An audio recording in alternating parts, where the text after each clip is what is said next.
Franchising. We tend not to think of franchising as a business model, but it is because when you buy a franchise, you're actually buying a business model, a pre-canned model. This is how we do this. This is how we do this. This is how we do that. What happens is you actually pay a fee to adopt a specific business model in what I call a canned format as you go through.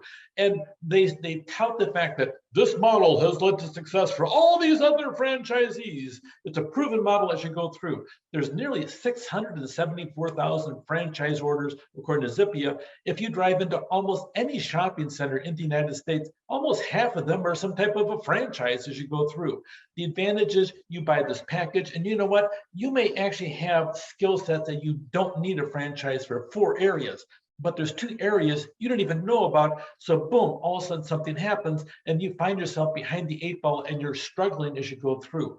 The franchise, since they've already gone through the same business model as you go through in theory at other places, they can sit down and assist you with it, or they may have already overcome that and maybe their model's already come that. By the time you're all done, really the Bureau of Labor Statistics reports about 20% independence is closed after 2 years. In contrast, FranNet reports that 92% are still going strong after 2 years as you go through. But here's a couple things. They're still operating for 5 years. 80% of a national small business failure rate. Oh no, the world's going to end as you go through. You know, the truth is the numbers from a franchise organization saying how many franchises are still open. You need to pay attention to what's going on. Don't trust research produced by the same company that's trying to sell the product. Gee, do you think the Franchise Association sits down there and doesn't have a jaded view of saying, all franchises are good, good, good. And we know that because all these people pay us a fee to go through there. Well, who funds them? Always be cynical about the funding as you go through. An older study, Timothy Bates at Wayne State University, says after 4 years, 62% of franchise businesses survive, while 68% of independent small businesses are still open.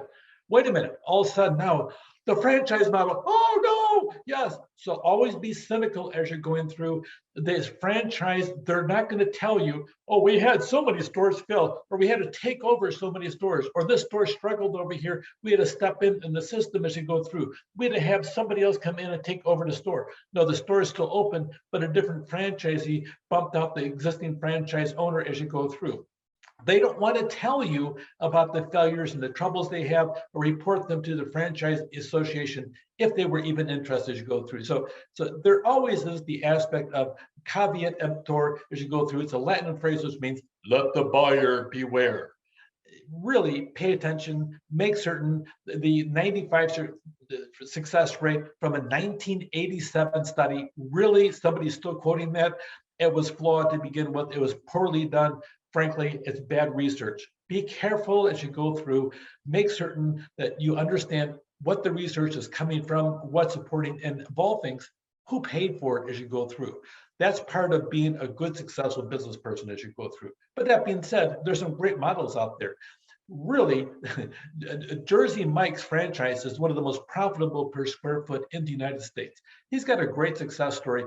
He bought a shop as a teenager for $125,000. Somebody probably co-signed his loan as you go through. About $500,000 today. They're expanded through franchising to 44 different states as you go through. Here's a little bit off their website as you go through. The investment you have to have is about $200,000 to $400,000 as you go through. The franchise fee is $18,500. You need to have an investment anywhere between $144,000 to $786,000. It's going to depend as to how big the store is, how expensive it is per square foot, what the location is, and how much work has to be done. You need to have about $100,000 liquid capital, and you need to have a net worth of $300,000. With that, you can open a store. Of course, whenever you have a fast food store like a Jersey Mike's, you're going to have employee turnover. So there's going to be a lot of interaction initially as you go through. But really, it's been rated consistently in the top 10 for one of the best franchises with the most revenue per square foot and great profitability as you go through. That being said, you always have a franchise agreement. That's what this franchise fee of $18,500 is. That's actually pretty low compared to some of them. It's not uncommon to pay $50,000 for a franchise agreement just to have a contract with the franchisor as you go through. So that being said, that's a good deal. By the time you're all done, really what it is somebody came up with an idea. They said, this is a great business model. They sat down there, put it all down on paper. They put it into this giant binder. Some franchise agreements, by the time you're done, the agreement is 50 pages long, but all the supporting documentation is 200 to 300 pages long. There's all kinds of clauses that benefit the franchisor, not necessarily the franchisee as you go through. But look at this. You have a huge number. By the time it's all done, 13.3 million people are employed in some type of franchise.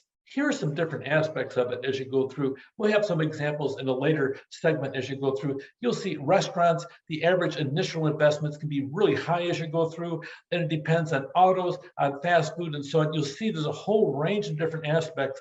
Some you can even do outside your house as you go through and run a franchise right out of your home in the process. So the advantages of franchise, you're going to have some type of assistant, whether it's Harry and Moe's air conditioning service. They give you a notebook full of different stuff they learned over the last 30 years running their business. Yo, here, you can run your business like this.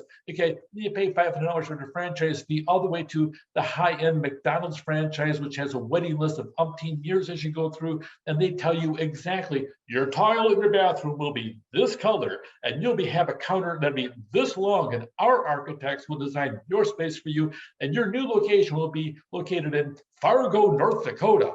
Oh, yes, I just want to go there. Yes. Okay. But the advantages, personal ownership, you buy into a nationally recognized name.